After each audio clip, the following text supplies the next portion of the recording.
जमाना चलता है। मैं दरिया हूँ, अपना हुनर जानता हूँ, जिधर से भी गुजरूंगा अपना रास्ता बना लूंगा।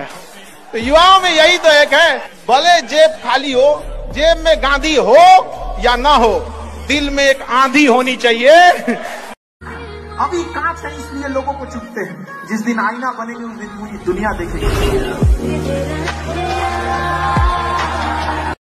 ये दुख, ये दर्द, ये सब तेरे अंदर है। तू अपने बनाए इस पिंजरे से बाहर निकल के देख, तू अपने आप में एक सिकंदर।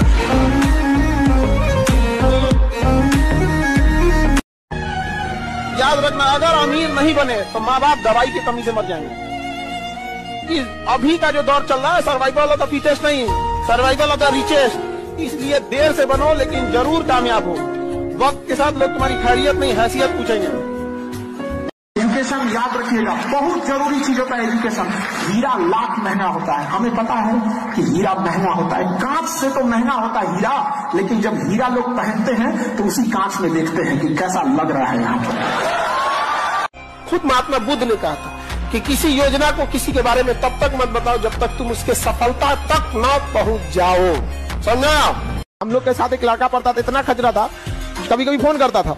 हम लोग के समय नोकिया वाला छोटका फोन होता था, वो में सांप वाला गेम होता था, बस को फोन करेगा, भोजपुरी में बतियाएगा, तो पूछ आराम से एकदम भोजपुरी में बोलेगा, बिहाने उठ के फिजिक्स की किताब ले लो, तो हम लोग समझ जाएंगे कि जरूरत बात। कभी कभी अंग्रेजी में बोलने लगेगा, तो हम समझ जाएंगे इसके बगल में कोई ना कोई है, खूब अंग्रेजी में बोलेगा, तो हम समझ जाएंगे। आप पूछता भाई इज्जत का सवाल है, फोन मत काटने रहना यहाँ पे, नहीं समझा आप, अंग्रेजी में बात करते रहो यहाँ पे। तू कैसे बोलता था? अंग्रेजी में बोलता था, हम लोग भी इधर से अंग्रेजी में बोल देते थे यहाँ पे, नहीं समझा आप। एक दिन हो गया दिक्कत, कैसे? तू अंग्रेजी में उधर से लेक्चर दे रहा था, किसी मैटर पे हैंड्स फ्री कर दिया, हम कहे तेरे बकलोल फिर चालू हो गई, ले बुझाता फिर बैठल बड़े कहीं ना, भोजपुरी में बोले का मतलब बोल रहा है, कौन सी अंग्रेजी में बोलते रह जाए, यहाँ पे घरे में बैठल बनी हम, अखंड बेइज्जती हुआ उसका। कई लोग आरोप लगाते हैं कि अम्बेडकर साहब केवल दलितों को सोचते थे। अगर दलितों को सोचे रहते ना, केवल दलितों का सोचते रहते ना, तो वो भी जिन्ना की तरह इतना पावरफुल थे कि अलग बना ले सकते। वो भी देश प्रेमी थे, समझ में आया कि नहीं आ गया? उन्होंने देखा था अत्याचार को, इसलिए उन्होंने सहा इस चीज को यहाँ पर, और तब वो आरक्षण दिया। कई लोग विरोध करने वाले ना भगवानों को नहीं छोड़। जमीन के अंदर से कुछ भी अगर कीमती चीज निकला तो सरकारी, आपके घर से पेट्रोलियम निकला सरकारी, आपके घर से सोना निकला सरकार का, मतलब घर में अगर कोई भी बहुमूल्य चीज है तो सरकार का, और कोई भी चीज खतरनाक मिलेगा तो आपका, हथियार मिला आपका, पत्नी आपकी। लाइफ में जितना डाउन टू अर्थ रहिए, जितना सिंपल रह सकते हैं रहिए, क्योंकि कांटों पे चलना अगर आपको आता है तो फूलों पे चलना किसी को सिखाने की जरूरत नहीं है, आराम से चल जाएंगे।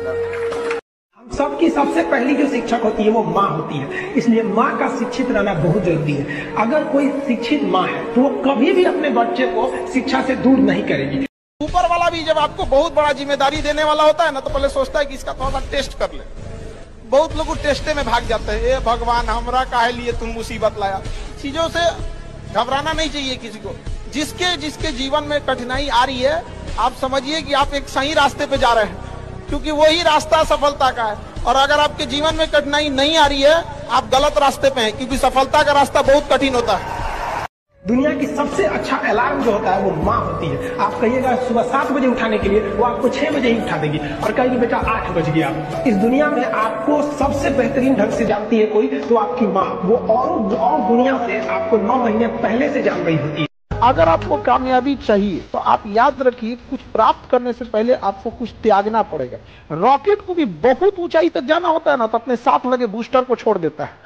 चंद्रयान भी चांद पे पहुंचा था ना, अपना बूस्टर, जीएसएलवी, पीएसएलवी, लैंड, पूरा ऑर्बिटर सब छोड़ दिया था। लास्ट में उतरा था तो केवल लैंडर उतरा था, क्योंकि कुछ लोग आपको केवल रास्ते में साथ देने के लिए आते हैं, मंजिल तक आपको अकेले जाना होता है। एक बात हमेशा जिंदगी में याद रखना है, तुम्हारे चेहरे पे अगर कोई दाना निकल जाए ना, उसको ढेर फोड़ करोगे ना और खराब हो जाएगा। 6 महीना इंतजार करो, दाना खत्म हो जाएगा, दिखेगा तुम्हें। जीवन में कोई तुम्हारी बुराई कर रहा है ना, उसका ज्यादा जवाब मत देना, छीछा लेकर हो जाएगा। लोग चाहे जितने बदतमीजी से बात करें, आप जवाब इज्जत से दीजिएगा, क्योंकि कुछ दिन बाद लोग उस सवाल को भूल जाएंगे, लेकिन आपके जवाब को याद रखा जाएगा। देखना कितना बदतमीजी होता है हमारे यहाँ, उसकी सारी मर्यादाएं पार कर दी जाती है। संविधान में लिखा गया है वोट जो होना चाहिए गुप्त मतदान होना चाहिए। हम किसे वोट डालें आपको नहीं पता होना चाहिए। तो लोग लाइन लगे रहेंगे ना, तो मीडिया वाला पूछेंगे इस बार आप किसको वोट देना चाहेंगे।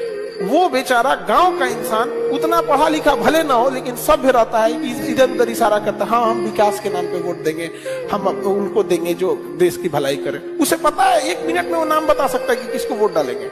लेकिन इन बदतमीजों को देखो, ये कहलाते हैं पढ़े लिखे, और लाइन में कोई लगा है उसको पूछता आप किसको वोट देना चाहेंगे। एक समय ऐसा आएगा ना कि जब आपके पास 6 आएगा लेकिन उसकी कोई जरूरत नहीं रहेगी, फिर उसमें आपको कम की जरूरत रहती है। कभी कभी ऐसा होता है ना लूडो में, क्या 2 आएगा तो हम पास हो जाएंगे, उससे ज्यादा आ जाता है। जिंदगी में भी एक दौर ऐसा आएगा ना जब इंसान के लिए पैसे वैसे की कोई महत्व नहीं रह जाएगी यहाँ पर, फिर इंसान सुकून शांति ढूंढने लगता है।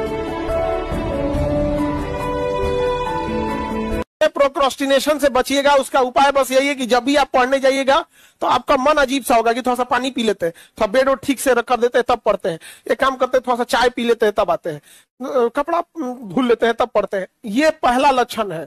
इसका एक ही उपाय है, जो मन कहे उसका उलाट के करो। समझ में आ गया कि नहीं? तुरंत पढ़ने बैठ जाओ, क्योंकि ये महज 7-8 सेकंड में आपके दिमाग पे हावी हो जाएगा। और जैसे हावी हो जाएगा आपको तुरंत निकल जाएंगे, थोड़ा सा चाय पी के आते हैं, चाय पिएंगे तो थोड़ा टहल के आते हैं, थोड़ा सा गंगा घाट देख लेते हैं, ये करते, फिर आपका बर्बाद हो जाएगा टाइम। इसलिए बेटर है कि जैसे आपको लगे कि नहीं हमको पढ़ना है, और दिमाग से कहिए हाँ हमको पता है, तुम कहेगा कि चाय पीने चल, कहेगा कि थोड़ा सा लेट के दीवार की ओर घूम जाते हैं, थोड़ा सोच लेते हैं जब मेरी नौकरी होगी ना, कि बड़ा खराब बीमारी है जी, और आप लोग को लग रहा है केवल आप बर्बाद है। ये संख्या आपसे डबल लड़कियों।